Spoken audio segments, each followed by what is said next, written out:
You're talking about the so-called Middle East. Now, there's a thing, just sent on those two words, the Middle East. That was something dreamed up by somebody.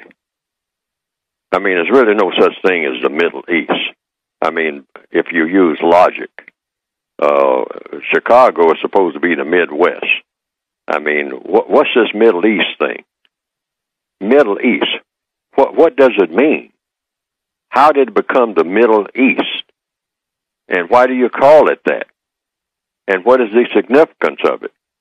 Well, I came to the conclusion a long time ago that to the extent that the white supremacists had anything to do with it, and they have something to do with everything. In fact, they are the commanding generals on the planet of anything that has to do with dark-skinned people, and there are a lot of dark-skinned people in that area.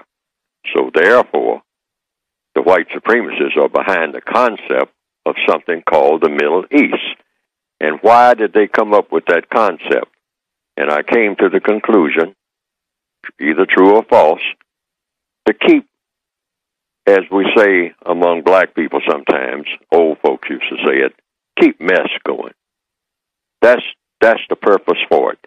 Anytime anybody starts talking about health care or anything like that, hey, we got a problem here. Drop everything. Everybody drop what you're doing. I mean, cab drivers, stop driving and all like that. We got to look.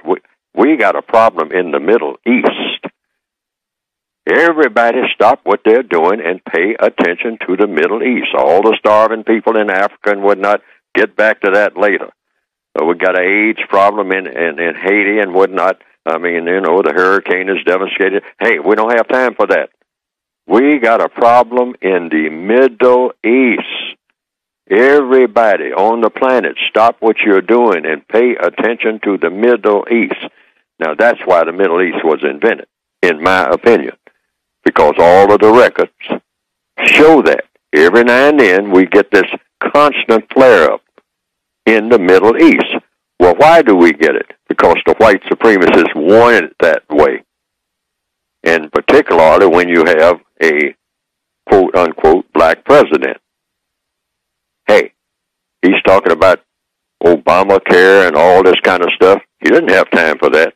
You better drop that nonsense and get on this Middle East. Now, what will he know about the Middle East when he gets involved? He won't know anything because it's being orchestrated by somebody else who's not telling him anything about what the real agenda is. And the real agenda is to cause confusion and distraction and keep non-white people all over the planet upset about what is going on in the Middle East.